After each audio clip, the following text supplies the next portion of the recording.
SGC here, and we're back for first impression.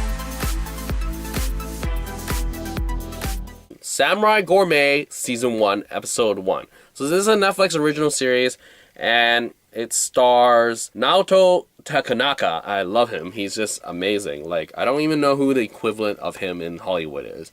I'm thinking I think Samuel Jackson is the closest that we have in Hollywood to him, but he's a lot more chill and less intense, but he can be intense as Samuel Jackson. And also we have Tetsuji Tamayama and Honami Suzuki, and I think I'm gonna find more info on IMDb because it's not even on Wikipedia.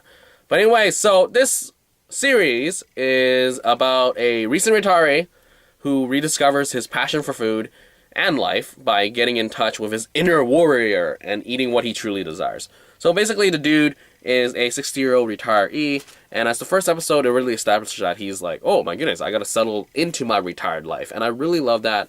And definitely it is different from watching a lot of like American stuff, because I always forget the Japanese stuff, like anime or drama, they like to like sub-vocalize their thoughts to themselves, or they'll say it out loud. So it's kind of like, oh, okay, he's narrating his like literally walking down the street for food. And it was interesting to just see how a retired dude's life is. I mean, I'm not watching any series that deal with retirees, but it was fun to just see him like, oh my goodness, having a beer in the afternoon is a huge big deal.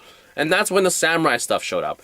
When I first watched this trailer, I thought he was going to be like, I don't know, possessed by a samurai spirit who like, oh my goodness, he likes to eat, and it forces the guy to eat, and he's just like, oh my goodness, I can eat more than I normally can because of this possession. But rather, it is his inner warrior spirit as how he defines things. As in, as you're a working man, you don't normally have a beer in the afternoon because it's just like, whoa, like, don't you have to work? But because that he's retired, he doesn't have to do that. And he just imagines like a samurai, a masterless samurai, actually, and he can just do whatever he wants type of thing, that rogue sort of spirit. And I really love the production value in this, as in, you would think, is this like a Food Network channel, like talking about like foods that I should get when I'm in Japan or whatever? And I don't think it is. At first I thought it was like a host sort of like, I'm gonna go eat in a lot of places. Then I watched the trailer, clearly it isn't, but is it like introducing foods?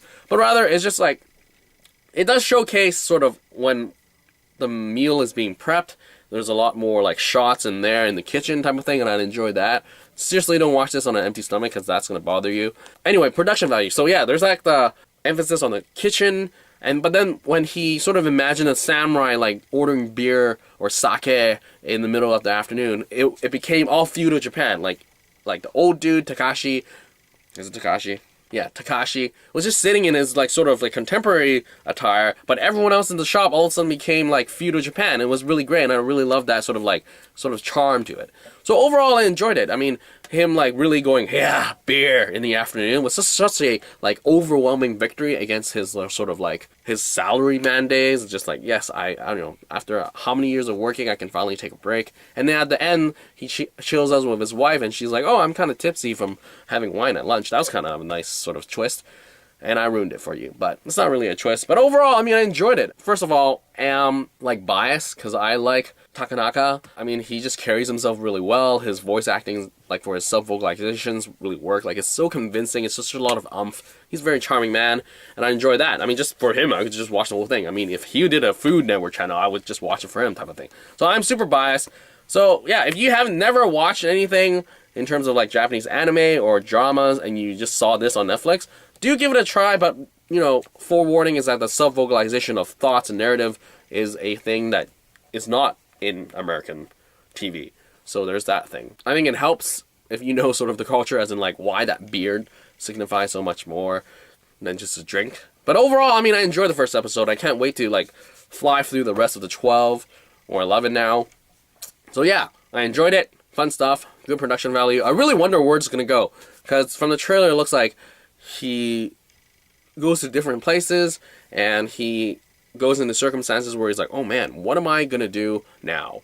But what would my samurai spirit do, type of thing. So I enjoy that.